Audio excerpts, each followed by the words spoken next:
Yo, what's going on, guys? Welcome back to my channel, and today I'm going to be giving you guys 3 tips on how to take your melodies to the next level. Before we get started, I wanted to let you guys know I just dropped a new song called Memory last Friday. It would mean a lot if you guys go check it out. It's one of my personal favorite releases, favorite songs I ever made, and I'm actually going to be using it today to demonstrate some of these tips. So go check it out. So these 3 tips today are just that. They're just tips slash guidelines. They are not rules whatsoever. Rules are meant to be broken when making music. I do not want you guys to think that, these things have to be done every single time. However, they are extremely helpful for me personally. Anytime I'm in a rut, I tend to use these tips. Lately, to be honest, I've been using these tips on every single melody I create.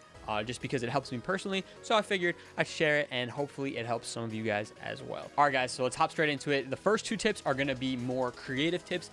Third tip is going to be a technical tip, and maybe stick around for a bonus tip. So tip number 1 is going to be making sure that your melody is telling a story. Now, let me elaborate. Before we get into it, let me play for you my new song Memory, because I'm going to use this melody as a demonstration to further explain this tip. Let's get into it.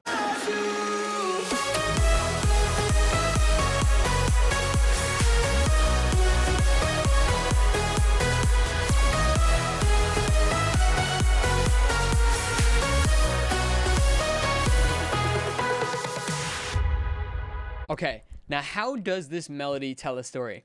Now, I'm not even joking, guys. When I make melodies, I like to picture the dialogue between 2 characters in any given TV show, movie, whatever. For example, if you guys have watched Money Heist, I just finished it. Phenomenal show. It's so good. Highly recommend if you haven't watched it yet. If you haven't watched it yet, I'm not going to spoil anything, but basically, people go and try to steal money, okay? Main character, his name is the professor, and he's got like his little crew, right? So that's important. So how does that correlate to this melody? What I would do is view each phrase of the melody as dialogue. So, for example, starting off. So that first phrase, I would view that as the professor telling his crew, hey guys, here's this plan I came up with, right? Now the second phrase in the melody. I would view that as, his crew sort of confirming that plan. So them saying, okay, yeah, so this is the plan, correct? Then for this next section, you could hear that upwards tone that I added to the melody in that third phrase there. And again, if we have to, look at it as dialogue, when you're talking to somebody, sometimes I'm talking to you guys and I'm like, yo, like, make sure you're doing this. Like, I'm going up in tone. It's almost like confirming or, drilling a point into someone's head, right? So again, the first phrase, he tells his crew the plan. The second phrase, the crew is confirming the plan. The third phrase, he's like, all right, no, like, you guys really understand, like, this is what we're going to do. And then for the last phrase, the crew is once again confirming the plan. Now, I know this might sound extremely abstract, but you can take this with any example. It could be everyday dialogue. It could be dialogue in a movie, a TV show. I just like to view my melodies as a conversation, right? I think if you can make your melodies sound like a conversation, they're going to be much, much stronger in the long run. So we can even take the idea of Money Heist out of it. It doesn't matter, guys. It could be literally anything, right? This could be a melody about you talking to the cashier at a grocery store. So, for example, hey, I'm looking for bread. Do you guys happen to have any bread? And then the second phrase, that would be like, yeah, sure, we have white bread or potato bread. What are you looking for? Guys, I know this sounds really crazy, but stick with me. If we take a look at the next phrase, it's like, oh no, although I like white bread and potato bread, I'm really looking for sourdough. And then this last phrase, that the sort of resolution is like, oh yeah, don't worry, we also have sourdough. Guys, I know this sounds absolutely ridiculous, but I promise it really helps me out. It doesn't, like I said, it doesn't have to be a TV show. It could be a movie. It could be a fake conversation with a cashier at a grocery store. It doesn't matter. But viewing your melodies as dialogues really helps me out. Alrighty, tip number 2. So for this one, it's all about making sure that you can sing or hum your melody. Now, I hate to be the bearer of bad news, but most likely if you can't sing or hum your melody, then it might not be that memorable, right? Think about all the great melodies in the world. It could be from any genre of music. It's usually very catchy, and usually the melodies that are catchy are very easy to sing, hum, whistle, all of the above. Now, one of the reasons I love this tip, guys, is it's so simple. Like, it's very easy to just whistle or sing your melody. If I'm working on a melody and, you know, I'm having a hard time memorizing it, or I'm trying to sing it and it's just not coming off naturally, then hey, guess what? I know it's not a great melody. So just to further explain this, I pulled up a melody from my festival mix of my song Midsummer Nights. The melody sounds like this.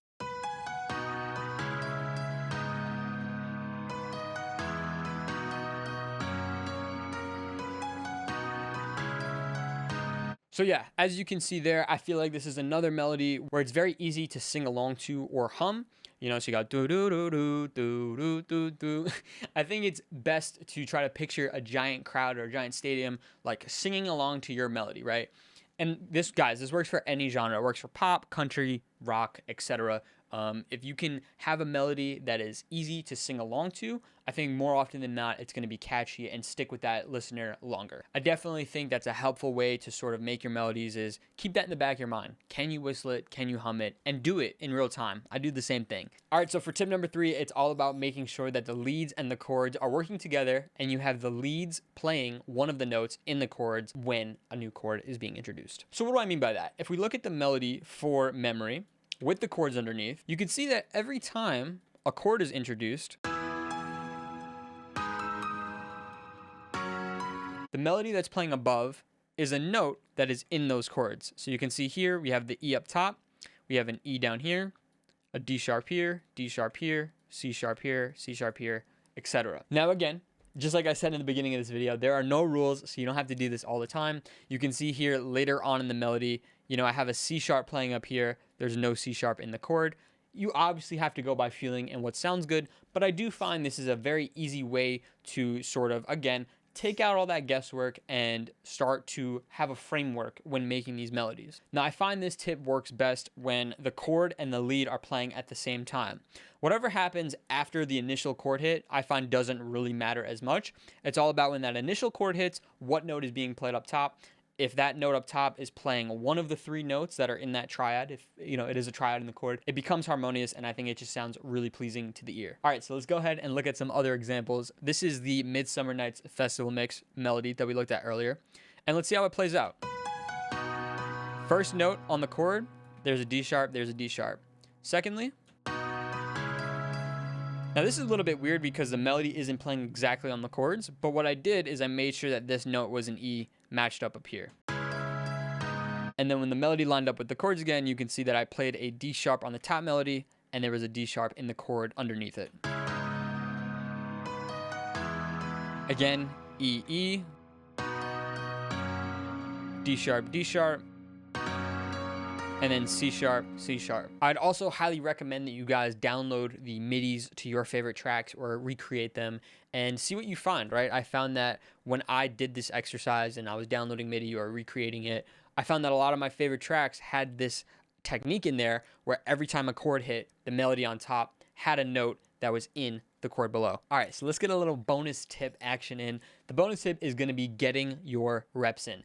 Just like anything else in this world, if you want to get good at something, you have to do it over and over and over and over again. So let me show you this little exercise that I did at one point. So you can see here, I have 45 melodies that I've created. I did like a little challenge where every single day I got in the studio, no matter if I was inspired or not, good day, bad day, whatever, doesn't matter. I got in the studio and I made a melody. And what happened is by the end of this little challenge that I set for myself, I got a lot better making melodies. You find these tendencies that work out for you and you wind up making melodies that you can use in your own productions. Like for example, I winded up, I think it's this one. Yeah, this wound up being the melody for the Midsummer Nights Festival Mix, right? So let me go ahead and show you guys how I would actually go about doing this challenge and getting your reps in. I usually like starting with chords, so we can go ahead and get a nice simple chord pattern down.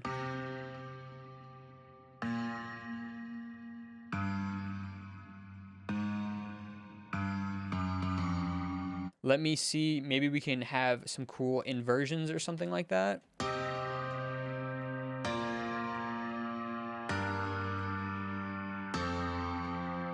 So now that we have some chords down, if we use tip number 3, which was making sure that the melody is matching one of the notes of the chords below, we can already create a quick framework for us to use, right? So we can literally just go D sharp, D, A sharp, A, and this will be our framework, right? And let's see what this sounds like. Okay, so let's take it a step further. Maybe we go.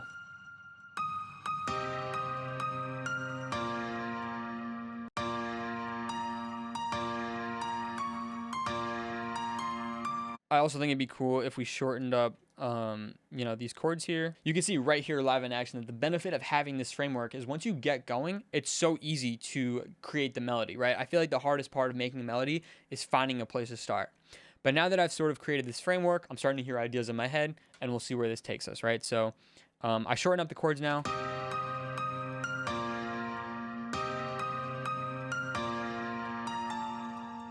Dun, dun, dun, dun. I didn't even mean to do that, but I'm already utilizing tip number 2 while creating this melody right now, and that's making sure that I'm humming / singing the melody.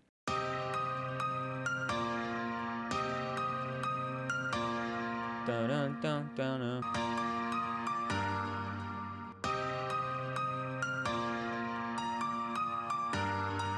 So we're just shortening this third chord to match the length of the first chord. We're going to follow a similar rhythm here.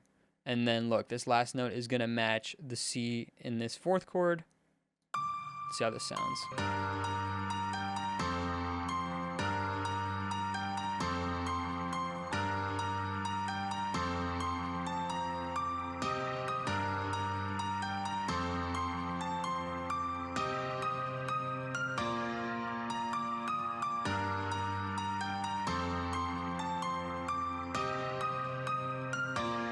So boom, as you can see there, guys, that took me like about 5 minutes to make that melody. Not the craziest melody by any means, but in terms of reps, I made a solid melody using my framework. I could save it away for a rainy day. Maybe I'll come back to it and be inspired by it. But yeah, just by doing this every single day and getting your reps in, it will help you 100% start making better melodies. All right, so that's all I got for you guys today. I hope these tips were helpful, and I hope they help you create some better melodies going forward.